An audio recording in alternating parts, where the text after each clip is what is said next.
Le drame insupportable survenu à Nzérékoré, qui a emporté plusieurs dizaines de jeunes hommes et jeunes femmes de notre pays, le chiffre exact n'est toujours pas connu, est l'autre visage hideux de l'irresponsabilité de nos gouvernants et leur inconséquence révoltante. Nous sommes un pays qui est arrivé au degré zéro de la médiocrité et de la lâcheté. Les pays sérieux travaillent et nous passons notre temps à organiser des tournois et autres manifestations démagogiques stupides à la gloire de nos tyrans arrogants, narcissiques et insensibles aux douleurs et à la tristesse de leur peuple. Nous adulons le mal, le faux, l'hypocrisie et le mensonge, la Providence nous en sert leurs conséquences à profusion. Nous défions chaque jour la force de la vérité, la Providence nous rappelle à tout moment qu'il est coûteux et risqué d'affronter l'évidence. Drame après drame, notre pays sombre chaque jour un peu plus dans la catastrophe et le ridicule sous les yeux et les cœurs cyniques de ceux qui sont censés nous protéger. Souffrance après souffrance, la transition, oups la refondation voulais-je dire. Ça ne change rien, le cirque reste le même. Guinéenne s'embourbe jour après jour dans l'absurdité la plus attristante.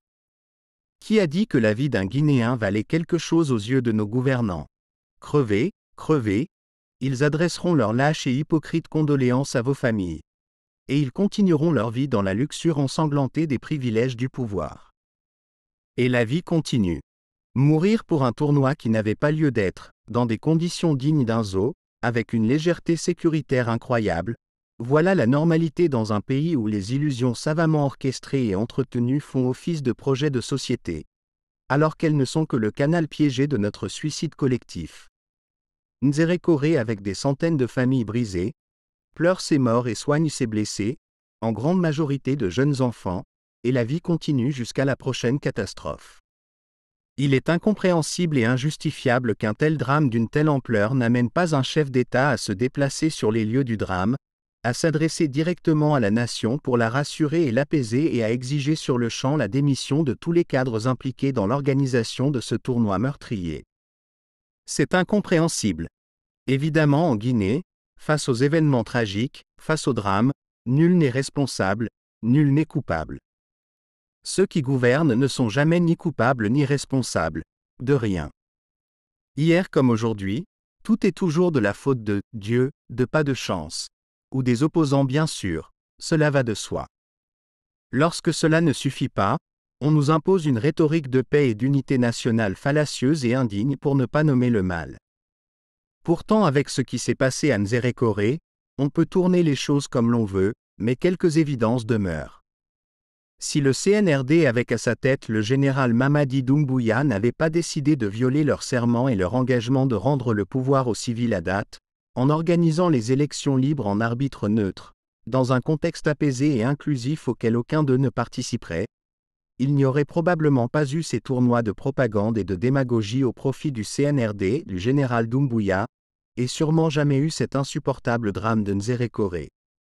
Peut-être que sans cela, un drame serait arrivé dans notre pays, mais sûrement pas dans ces conditions, et surtout personne n'aurait tenu d'or et déjà moralement et politiquement responsable le CNRD. Pour la responsabilité juridique, il appartient à la justice, si elle en a la dignité, de l'établir pour l'honneur de notre pays et des victimes de Zali. Dès lors, on peut chercher toutes les explications et toutes les excuses théoriques, techniques et autres. Il n'en demeure pas moins vrai que la responsabilité morale et politique de cet horrible drame de Nzérékoré incombe au CNRD et à leurs turiféraires éhontés et obsédés par le pouvoir et ses privilèges. Disons-le nettement, personne n'est dupe, ni en Guinée ni à l'extérieur. Au-delà du vacarme très coûteux en argent public, au-delà des boucans démagogiques et lunaires, la vérité reste têtue. Les Guinéens, l'écrasante majorité des Guinéens, ne veulent absolument pas que les militaires confisquent le pouvoir, ils ne veulent pas d'une candidature du général Doumbouya. C'est cela la réalité, c'est cela la vérité. Elle est dure à entendre pour eux, mais c'est cela la vérité. N'en déplaise aux courtisans et autres bouffons du roi. Ces méthodes acculées et bien anciennes de propagande surfinancée à travers le pays, faites de contraintes dignes des pires régimes communistes et des pires achats de conscience, ne trompent personne. Les Guinéens veulent le retour au pouvoir civil à travers des élections libres et justes, sans aucun membre du CNRD. À défaut que le CNRD, s'il le souhaite et le peut, confisque le pouvoir sans élection en nous épargnant ses propagandes démagogiques et meurtrières et des mascarades électorales coûteuses, financièrement et humainement. Pour ce drame terrifiant de Nzerekore, il est impératif qu'une commission d'enquête indépendante composée d'organisations internationales et de sociétés civiles nationales et internationales soit mise en place pour rétablir la vérité sur cette catastrophe de Nzerekore et garantir la justice pour les victimes.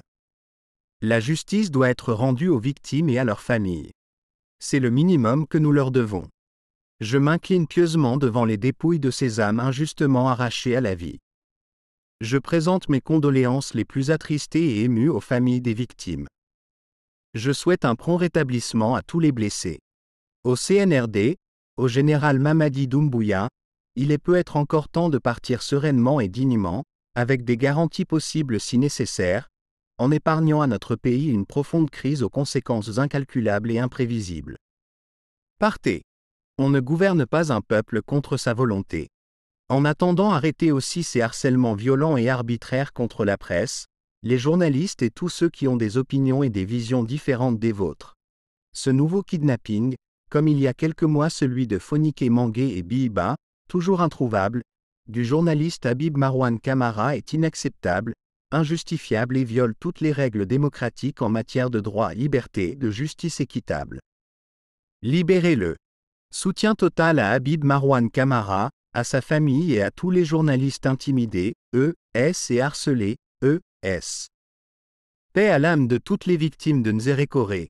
Meilleure santé à tous et toutes les blessés, Ce drame horrible aurait pu être évité. À quand la fin de ce cirque mortifère pour le peuple de Guinée?